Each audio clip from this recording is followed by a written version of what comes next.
Dan orang yang beri sedekah dia berdoa, dan itu doanya fakir miskin itu makbul, doa orang teraniaya itu makbul. Ya Allah panjangkan umurnya dasat latif, ya Allah hindarkan dari segala mahal percaya. Akhirnya yang tadinya tabrakan di bulan 9 Allah cabut.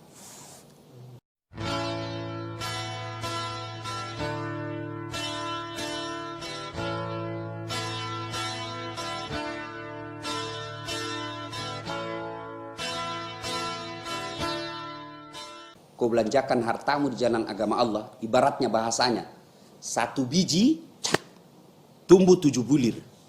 7 bulir itu 7 batang. Dan setiap batangnya mengandung 100 biji. Artinya sedekah 1 Allah ganti 700 kali lipat. Bukan 10 kali lipat, 700 kali lipat. Lalu kenapa saya miskin Ustaz? Karena Bapak bermental miskin.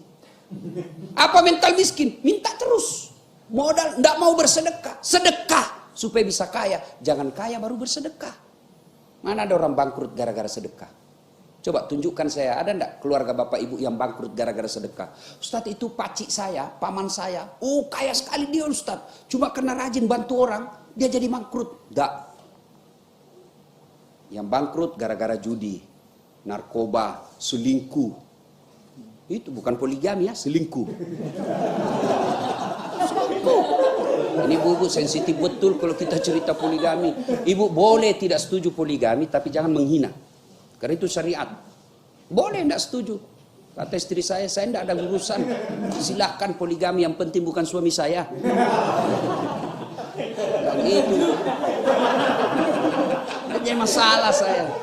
Dia bilang, iya ibu. Dia bilang, banyak jalan menuju surga. Memang banyak, tapi macet. Ini jalur tol. Ibu saya cerita di Makassar ibu. Cerita-cerita. Ibu-ibu dalam Al-Quran itu kan ada 4 tipe rumah tangga. 1, suaminya berislam, beriman, istrinya kafir. Nah, suaminya beriman, istrinya kafir. Siapa? Nabi Lut alaihissalam. Yang kedua, istrinya beriman, suaminya kafir. Siapa? Fir'aun laknatullah alaih. Yang ketiga, istrinya kafir, suaminya kafir. Siapa? Abu Lahab laknatullah alaih. Yang keempat, suaminya beriman, istrinya beriman. Siapa? Ibrahim alaihissalam. Kira-kira ibu-ibu pilih mana? Ibrahim alaihissalam. Tapi ingat, Ibrahim alaihissalam itu 2 istrinya.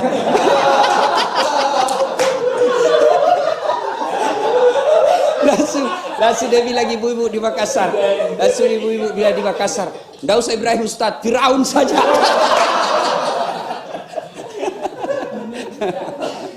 Bapak saudara-saudara sekalian ya. Jadi yang bangkrut tidak ada karena kebaikan. Sedekahlah. Nah ibu-ibu nih. Kalau ada masalah dalam rumah tangga, coba terapi sedekah. Terapi sedekah. Kan Nabi sudah informasikan. Sittatu asyain tasidu fil umur. Ada 6 sifat yang membuat umurmu jadi panjang dan kau tertolak dari bencana. Apa dari 6 itu? Kata Nabi, 1 di antaranya as-sadaqatu, bersedekahlah. Bersedekah. Jadi ibu-ibu nih misalnya kan tidak mungkin kita bisa ngawasin suami kita 24 jam. Tidak mungkin kita bisa periksa terus HP-nya. Aman periksa HP, diperiksa yang dibawa ternyata ada yang lain dia sembunyi. Tidak usah, serahkan kepada Allah. Dan jangan biasakan curhat di medsos. Saya biasanya ini saya lihat seleb-seleb sebagian, dia kan sering betul dia curhat di medsos, beleng-beleng. Apa kok curhat di medsos? Memangnya medsos mau bantu kamu? Ya Allah lindungi suamiku. Pret. Minta kepada Allah. Tidak usah cerita sama teman. Ustaz berat kalau tidak cerita Ustaz. Siapa yang larang cerita? Cerita silakan, tapi kepada Allah. Cerita kepada teman, ember bocor. Jangan kau cerita ya. Ini kita saudara, tidak bakal bocor ini. Ini rahasia berdua. Demi Allah, tidak bakal rambai. Ini kita berdua. Sudah cerita dia. Jangan ngomong-ngomong. Ini rahasia berdua ya. Sudah dikasih tahu, dia kasih tahu tetangga. Ini tetangga dia pergi pula kasih tahu temannya. Akhirnya satu kampung tahu. Itu masih dari mulut ke mulut. Gimana yang update status? Update status di WhatsApp. Teman WhatsAppnya 2000. Satu langsung 2000 yang tahu perkara rumah tangganya. Tak kusangka kau begitu. Ngapain curhat di medsos? lebih ngadu kepada Allah. Saya sering kan curhat sama saya ibu-ibu, Ustaz begini. Saya direkam saja. Karena ibu-ibu kalau curhat dengar aja, dengar. Sudah dengar, saya bilang, Bu, saya ikut prihatin atas masalah ibu. Tapi Bu, saya bukan Allah, saya bukan pemberi hidayah, saya bukan pemberi petunjuk. Nah, tapi Allah Subhanahu wa taala yang memberi petunjuk, ya. Maka bagaimana caranya? Caranya adalah sampaikan curahan ibu. Nah, itu bedanya suami dengan laki-laki. Nah, suami tidak bergerak itu kalau jatuh. Itu bedanya suami. Makanya kenapa surga berada di bawah telapak kaki ibu. Ya kan? Kalau kita suami, ya anakmu jatuh. Coba, saya kan sering lihat itu di pesawat. Kan kadang-kala itu ibu-ibu kasihan kalau nangis anaknya. Kalau di pesawat kan sakit telinganya. Istri itu, kalau kita kan biasa gengsi. Kalau istri dia lari. Dia bawa lari ke bawah lah ke cabin, di cabin jalan di lorong-lorong pesawat. Coba kalau suami langsung itu bedanya. Makanya kenapa Nabi mengatakan al jannatu tahta aqdamil ummahat. Surga itu berada di bawah telapak kaki ibu. Lalu kenapa Nabi ketika ditanya, "Ya Rasulullah, setelah Allah dan Rasulnya siapa yang saya taati?" Apa jawaban Nabi? Ibumu. Setelah itu siapa ya Rasul? Ibumu. Setelah itu siapa? Ibumu. Setelah itu siapa? Bapakmu. Ibu, bapak. Berarti 3 ibu, 1 bapak. Ya salah paham lagi bapak.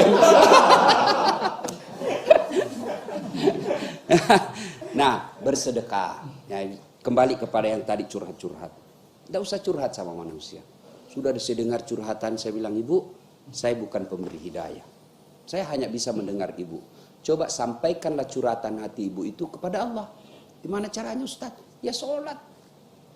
Saya berdoa Ustaz. Berdoa tapi di Facebook. Sibuknya itu Tuhan mau baca statusmu. Di mana berdoa? Dalam sholat hajat. Berdoa saya tidak tahu Ustaz. Masa ibu tidak tahu berdoa? Apa yang ibu mau? Saya mau suamiku baik. Itulah doanya. Ya Allah berikan saya istri suami yang baik. Berdoa itu Bu, bukan pergi ke toko buku, beli buku, menghafal. Bukan, berdoa itu bukan menghafal. Nanti bingung malaikat. Belum lagi cara pengucapannya salah, ibu tidak tahu artinya. Berdoa itu curhat. Ya Allah, Engkau sudah tahu apa yang ku mau, maka kabulkanlah ya Allah. Ya Allah, saya tidak tahu menyusun kata-kata, tapi Kau sudah tahu dalam hatiku ya Allah. Itulah yang ku mau, berikan cepat ya Allah. Boleh. Daripada ibu bahasa Arab tidak tahu artinya, nanti bingung malaikat. Malaikat apa maksudnya ini? Dia mau supaya suaminya soleh tapi doa yang diminta, doa minta hujan. Kan bingung kan? Maka tidak harus. Jadi sampaikan, ketika ibu ada masalah, curhatlah. Curhatnya kepada Allah. Sudah itu, lengkapi dengan tolak balas sedekah. Ya Allah, tidak mungkin saya bisa jaga suamiku 24 jam. Engkau yang maha menjaga ya Allah. Maka jagalah suami saya ya Allah. Ya Allah, ini ada duit saya 1 juta, saya bawa besok ke panti asuhan. Tolak bala. Mudah-mudahan 1 juta itu Allah lindungi saya dari wanita jahat. Coba amalkan. Coba amalkan itu. Cuma yang jadi masalah kalau suaminya juga bangun sholat tengah malam. Ya dia sudah tahu rumusnya. Ya Allah capek sudah saya lihat istri saya ya Allah. Ngamuk-ngamuk aja kerjanya ya Allah. Ini ada duitku 1 juta ya Allah. Saya bawa tolak bala besok ya. Bingung malaikat. Yang mana doanya dikabulkan. Sedekahlah. Sedekah itu tolak bala. Maksudnya apa Ustaz? 2020 di Ramadan kemarin itu yang disebut Lailatul Qadar. Lailatul Qadar itu malam penentuan, ditentukan apa yang terjadi. Setiap hamba 1 tahun yang akan datang. 2001 bulan 9 Allah sudah tulis di buku catatan saya bahwa dia tabrakan.